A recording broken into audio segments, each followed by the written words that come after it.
பெண் பாஜகவுடைய அந்த மாவட்ட தலைவியாக இருக்கக்கூடிய அந்த பெண்மணி அத்துமீறி அந்த சர்ச்சுக்குள்ள போய் கண் தெரியாம இருக்கக்கூடிய அந்த கிறிஸ்துவ பெண்ணை தரைகுறைவாக பேசி கன்னத்துல ஓங்கி அடிக்கிறாங்க, கன்னத்தை பிடிச்சி நசுக்கிறாங்க. ஏன் இப்படி எல்லாம் செய்யறாங்கன்னு பார்த்தா, அவங்க கிறிஸ்தவர்கள் என்றால் இயேசுவை வணங்குவாங்க. அது சரியோ தவிர அவங்களுடைய நம்பிக்கை அது. அந்த இடத்துல போய் நீ இயேசுவை எப்படி வணங்குவ? குழந்தைகளை வச்சு எப்படி நீ இயேசு சம்பந்தமா பாடம் சொல்லி கொடுப்ப? இன்றைக்கு கர்நாடகா அரசாங்கத்தில் பார்த்தீங்கன்னா மத கலவரம் ஊட்டக்கூடிய பேச்சுக்கள் பேசக்கூடாது, செயல்கள் செய்யக்கூடாது. யாருடைய உள்ளங்களையும் மனசையும் காயப்படுத்தக்கூடிய பேச்சுக்கள் செயல்கள் செய்யக்கூடாது. வன்முறை தூண்டக்கூடிய அளவிற்கு யாரும் பேசக்கூடாது, செயல்கள் செய்யக்கூடாது. மீறி செய்தால் முழு அதிகாரத்தை காவல்துறைக்கு கொடுத்துட்டாங்க டைரக்டா.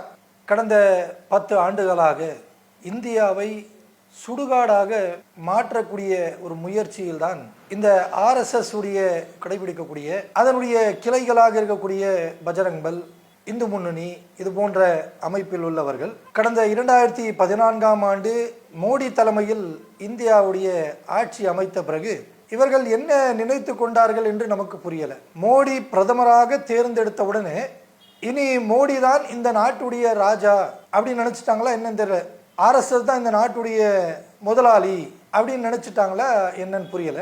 இந்த 2014ஆம் ஆண்டு மோடி தலைமையில் பாஜகவுடைய ஆட்சி அமைந்ததிலிருந்து ஒவ்வொரு மாதிரியான மத கலவரங்கள், மத பிரச்சனைகள், சிறுபான்மை மக்களை காயப்படுத்தக்கூடிய, நசுக்கக்கூடிய தீவிரவாத செயல்களைத்தான் இந்த RSS வகைராக்கள், பஜ்ரங்பல் என்று சொல்லக்கூடியவர்கள், இந்து முன்னணி, இது போன்ற RSS உடைய எத்தனை கிளை நிர்வாகிகள் இருக்கார்களோ அந்த சங்கிகள்லாம் தொடர்ச்சியாக சிறுபான்மை மக்களை அடிப்பது, தரைகுறைவாக பேசுவது, தாக்குவது, இப்படி அவருடைய மத உரிமையில இவர்கள் போய் நின்று தலையிடுவது, அந்த மாதிரிலாம் செய்யக்கூடாது, நீங்க ஜெய் ஸ்ரீராம் தான் சொல்லணும், ராமரை தான் கும்பிடணும் அப்படின்னு சொல்லி தேவையில்லாத நாட்டுக்குள் இந்தியாவை சுடுகாடாக்கக்கூடிய சர்ச்சையான செயல்களை இவர்கள் செய்து கொண்டிருக்கிறாங்க. அதுக்கு பல முன்னுதாரணங்களை சொல்லலாம்.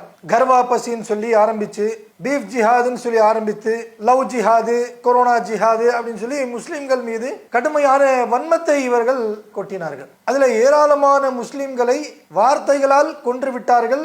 இன்னும் ஏராளமான முஸ்லிம்களை வடநாடுகளிலே அடித்து கொலையும் செய்தார்கள். சின்ன சிறு பிள்ளைகளாக இருக்கக்கூடிய இஸ்லாமிய குழந்தைகளை கற்பழித்து கொலை செய்து இப்படியெல்லாம் இவர்கள் தொடர்ச்சியாக 2014ஆம் ஆண்டுக்கு பிறகு இந்த செயல்களை செய்து கொண்டிருக்கிறாங்க.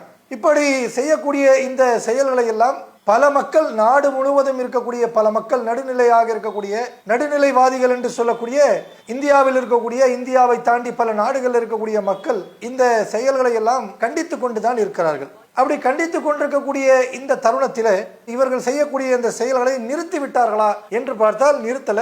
இன்னும் கூடுதலா இவர்கள் செய்து கொண்டிருக்கக்கூடிய காட்சிகளை நம்ம பார்க்கிறோம். அப்ப சிறுபான்மை மக்களுக்கு ஒரு பிரச்சனை என்று சொன்னால் இன்றைக்கு கண்டனங்கள் பதிவு செய்கிறார்களே தவிர அதற்கு ஒவ்வொரு மாநிலத்தில் உள்ள அந்த முதலமைச்சர்கள், ஆட்சியில் இருக்கக்கூடியவர்கள் இந்த செயல்கள் நடக்கக்கூடாது என்பதற்காக என்ன செய்தார்கள் என்று கேட்டால் பெரிய செயல்களாக எந்த ஒரு மாநிலத்திலையும் செய்ததாக பார்க்க முடியல. இவருடைய இந்த அட்டூழியங்கள் எப்படி நாளுக்கு நாள் வளர்ந்து கொண்டிருக்குன்னு சொன்னா நாடு முழுவதும் பேசப்பட்டது. பாஜகவுக்கு, RSSக்கு எதிரிகள் முஸ்லிம்கள் தான் அழிக்க போறாங்க, முஸ்லீம்களை தான் இந்தியா விட்டு விரட்ட போறாங்க அப்படின்னு சொல்லிட்டு இருந்தாங்க. ஆனா முஸ்லீம்கள் அப்பவே சொன்னாங்க, இவர்களுடைய பார்வையில் நாம மட்டுமல்ல, இவர்கள் யாரை குறிப்பிட்ட ஜாதியினரை இந்துக்கள் என்று சொல்கிறார்களோ அவர்களை தாண்டி இருக்கக்கூடிய எல்லாருமே இவருடைய டார்கெட் தான். RSS சங் பரிவாருடைய டார்கெட் யாரு? முஸ்லீம்கள் மட்டுமல்ல, எல்லா மக்களும் தான். இவர்கள் யாரை குறிப்பிட்ட ஜாதியை இவர்கள் இந்துக்கள் என்று சொல்றாங்களே, அந்த பார்ப்பனர்களை, அந்த மக்களை தாண்டி இருக்கக்கூடிய மற்றவர்கள் எல்லாம் இவர்கள் அடிமை என்று நினைப்பது, இந்த நாட்டை விட்டு விரட்டணும் அப்படின்னு நினைக்கக்கூடிய மக்கள் தான் RSS சங் பரிவாரை சேர்ந்த மக்கள். அப்ப முஸ்லிம்களை இவர்கள் துன்புறுத்தக்கூடிய நேரத்தில், அடிச்சு விரட்டணும் அப்படின்னு சொல்லி பல செயல்களை செய்யக்கூடிய நேரத்தில் இன்றைக்கு பாதிக்கப்படக்கூடிய கிறிஸ்தவர்களாக இருக்கக்கூடியவர்கள் அன்றைக்கு மௌனமாக இருந்தாங்க. இப்படி மௌனமாக இருக்கக்கூடாது என்று சொல்லி அன்றைக்கு இஸ்லாமியர்கள் அன்றைக்கு சொன்னோம், இவர்களுடைய தாக்கம் முஸ்லீம்கள் மட்டுமல்ல, முஸ்லீம்களை அடிப்பார்கள், அடுத்ததாக கிறிஸ்தவர்களை அடிப்பார்கள், இப்படியே ஒவ்வொரு சிறுபான்மை மக்களை அடித்து கொண்டு கடைசியாக இந்து மக்களை அடிப்பார்கள் இவர்கள், அதுதான் இவருடைய டார்கெட் அப்படியே சொன்னோம். அந்த நேரத்தில் பல மக்கள், இந்துக்கள் எல்லாமே களத்தில் நின்று முஸ்லீம்களுக்காக குரல் கொடுத்தாங்க.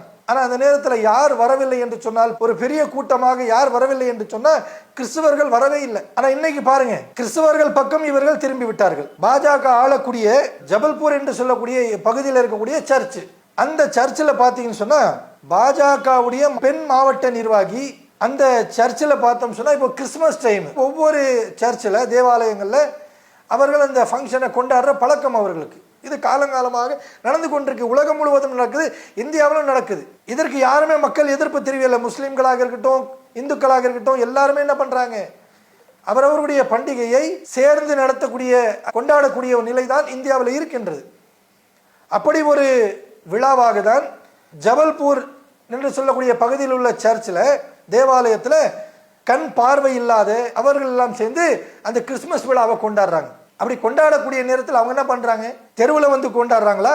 கிடையாது. இன்னைக்கு யோகி ஆதித்யநாத் சொல்றாருல, பள்ளிவாசலுக்கு வெளியே வந்து எதுவுமே பண்ணக்கூடாது, நீங்க பண்ணா நாம உங்களை தூக்கி ஜெயிலில் போடுவோம்னு சொல்லிட்டு, ஆனா இவர் என்ன பண்ணுவாரு, கோவில் விழாக்கள் எல்லாமே அந்த தேர் இழுத்து போறது எல்லாமே பார்த்தீங்கன்னா ரோட்ல தான் நடத்துவாங்க. அந்த மாதிரியா இந்த சர்ச்சில் பண்ணாங்க? கிடையாது. சர்ச்சில் அவங்க விழாவை கொண்டாடுறாங்க. கொண்டாடக்கூடிய நேரத்தில் அந்த பகுதியை சார்ந்த அந்த மாவட்டத்தை சார்ந்த பெண் பாஜக அந்த மாவட்ட தலைவியாக இருக்கக்கூடிய அந்த பெண்மணி அத்துமீறி அந்த சர்ச்சுக்குள்ள போய் கண் தெரியாம இருக்கக்கூடிய ஒரு பெண்ணை எவ்வளவு இழிவாக பேச முடியுமோ அவ்வளவு இழிவாக பேசி அந்த பெண்ணுக்கு கண் தெரியாது என்கின்ற ஒரு நிலையும் இந்த அம்மா என்ன செய்யறாங்கன்னு சொன்னா, அந்த கண்ணு தெரியாத அந்த கிறிஸ்துவ பெண்ணை தரைகுறைவாக பேசி கன்னத்துல ஓங்கி அடிக்கிறாங்க, கன்னத்தை பிடிச்சி நசுக்கிறாங்க. ஏன் இப்படி எல்லாம் செய்யறாங்கன்னு பார்த்தா, அவங்க கிறிஸ்தவர்கள் என்றால் இயேசுவை வணங்குவாங்க. அது சரியோ தவறோ அவங்களுடைய நம்பிக்கை, அது அவர்கள் இயேசுவை வணங்குவாங்க. அந்த இடத்துல போய் நீ இயேசுவை எப்படி வணங்குவ? குழந்தைகளை வச்சு இப்படி நீ இயேசு சம்பந்தமா பாடம் சொல்லி கொடுப்ப? யார் குழந்தைங்க? இந்த பாஜகவுடைய ரவுடி தீவிரவாதி பெண் இருக்காளே, இந்த அம்மாவுடைய குழந்தைங்களா? கிடையாது. அந்த கண்ணு தெரியாத அந்த அம்மாவுடைய குழந்தைகள். அவங்கவுங்க குடும்பத்திலேருந்து அழைச்சிட்டு வர அவங்க ஃபேமிலி குழந்தைங்க. அது அவங்க தங்களுடைய குழந்தைகளை சர்ச்சுக்கு கூட்டிட்டு போகாம வேற எங்க கூட்டிட்டு போவாங்க? உனக்கு என்ன வந்தது? அங்கே போய் அப்படி ஒரு ரவுடித்தனம் பண்ணி தீவிரவாதத்தனம் பண்ணி அந்த கண் தெரியாத ஒரு நோயாளியாக இருக்கக்கூடிய அந்த பெண்மணியை போட்டு கன்னத்தில் அடிச்சு கன்னத்தை பிடிச்சி நசுக்கி விட்டு தடைகுறைவாக பேசி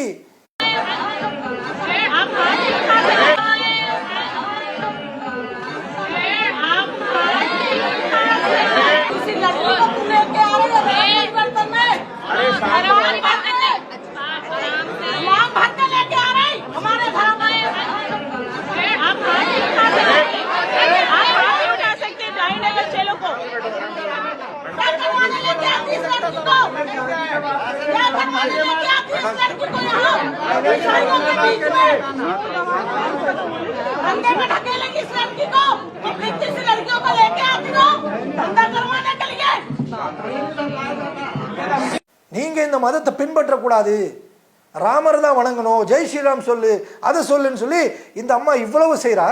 இந்த மாநிலத்தில் பாருங்க எவ்வளவு கொடூரமான ஒரு நிலை இருக்கின்றது.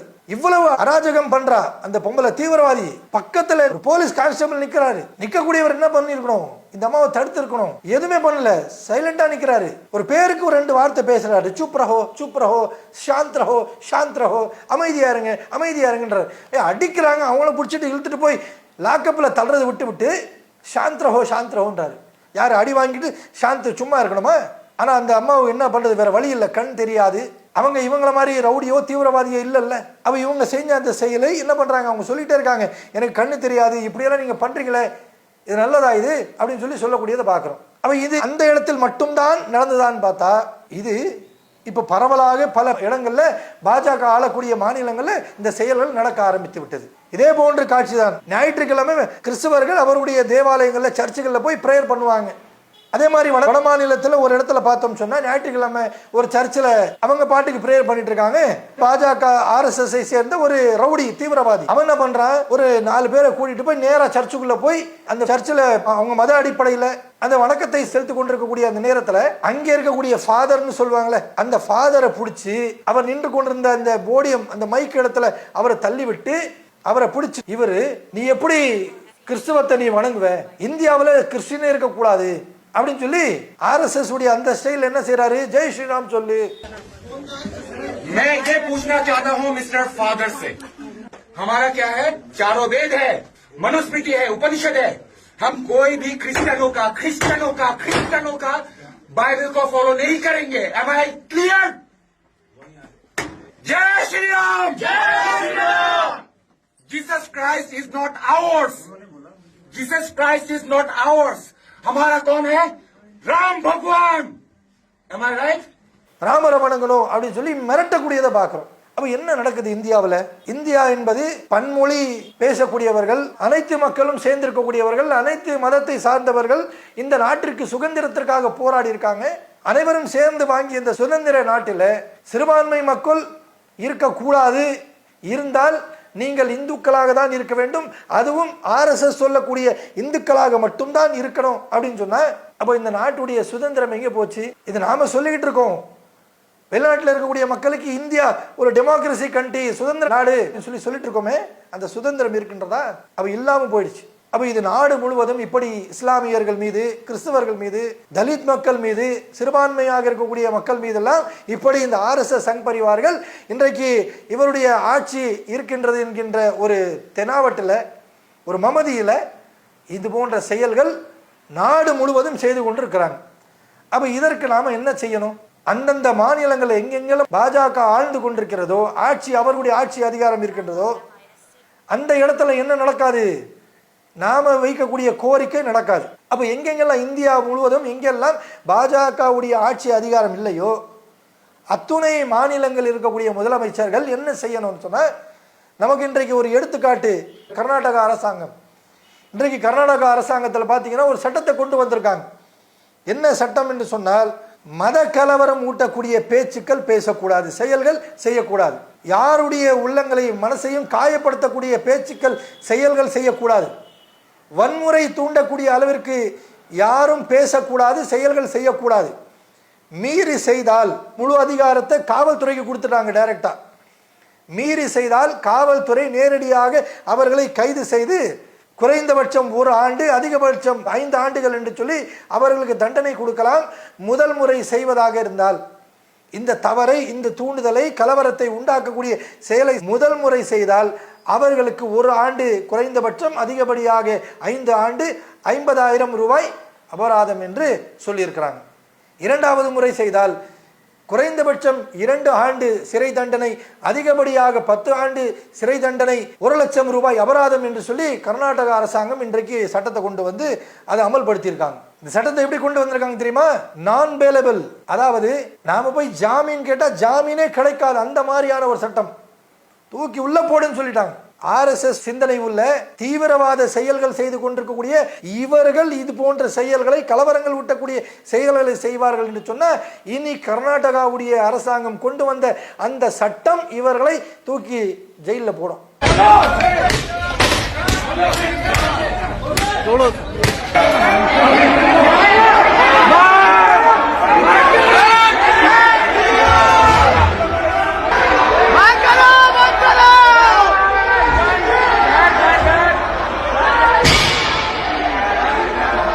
இந்த சட்டத்தை ஒவ்வொரு மாநிலத்தில் கொண்டு வரணும். தமிழ்நாட்டில் கொண்டு வரணும், தெலுங்கானாவில் கொண்டு வரணும். இப்படி எங்கெல்லாம் பாஜகவுடைய அரசாங்கம் இல்லையோ அத்துணை மாநிலங்களிலும் இன்னைக்கு கர்நாடகா கொண்டு வந்த இந்த சட்டம் கொண்டு வந்தால் மட்டும்தான் இவருடைய இந்த திமிரை அடுக்க முடியும். நான் வணங்குற கடவுளை நீயும் வணங்கு அப்படின்னு சொன்னா இது திமிர் என்று சொல்லாம இவர் என்ன சொல்றது? அப்ப இப்படிப்பட்ட ஒரு அடுக்குமுறைகள் தான் சிறுபான்மை மக்கள் மீது இந்த RSS வகைராக்கள், பாஜக வகைராக்கள் இவர்கள் செய்து கொண்டிருக்கிறாங்க.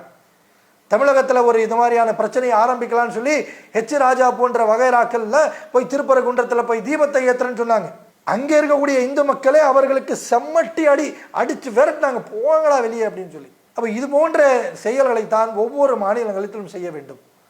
அப்ப இது போன்ற சங்கிகள், அது சர்ச்சைகள் உள்ள போனாலும் சரி, அவர்கள் சொல்லக்கூடிய கோவில்களுக்குள்ள போனாலும் சரி, மசூதியை நெருங்கி வந்தாலும் சரி, எல்லா மக்களும் என்ன செய்யணும்? ஒன்று சேர்ந்து இவர்களை விரட்ட வேண்டும். அதே நேரத்தில் அந்தந்த மாநிலங்களுடைய அரசாங்கம் இது போன்ற சட்டங்களை கொண்டு வந்து இவர்களை தூக்கி ஜெயிலில் போட்டு, அடுத்த ஒரு சங்கி இதை செய்யணும்னு நினைச்சா கூட ஒருத்தனை தூக்கி நம்ம ஜெயிலில் உள்ள போட்டோம் சொன்னா இவனுக்கும் அதே நிலை வரும் என்கின்ற பயத்துல எந்த ஒரு சங்கிக்கும் இது போன்ற ஒரு தைரியம் வரக்கூடாது என்கின்ற ஒரு நிலையை இந்தியா முழுவதும் இருக்கக்கூடிய மாநில அரசாங்கங்களிடத்தில் நாம் கோரிக்கையாக வைத்துக் கொள்கிறோம். அதே நேரத்தில் இந்த சங்கிகள் இது போன்ற செயல்கள் தொடர்ச்சியாக நீங்கள் செய்து கொண்டிருப்பீர்கள் என்று சொன்னால் அடுத்த முறை பாஜக நிச்சயமாக, அது நரேந்திர மோடியுடைய அவருடைய தலைமையாக இருந்தாலும் சரி, யாருடைய தலைமையில் இருந்தாலும் சரி, நிச்சயமாக இந்த இந்தியாவில் அவர்கள் வெற்றி பெற மாட்டார்கள். செல்லா காசாக அவர்களை மக்கள் தூக்கி வீசுவார்கள் என்று சொல்லிக்கொண்டு செய்தியும் சிந்தனையும் முடித்துக் கொள்கிறேன். அஸ்ஸலாமு அலைக்கும் வரஹ்மத்துல்லாஹி வபரகாத்துஹு. அல்லாஹு அக்பர், அல்லாஹு அக்பர்.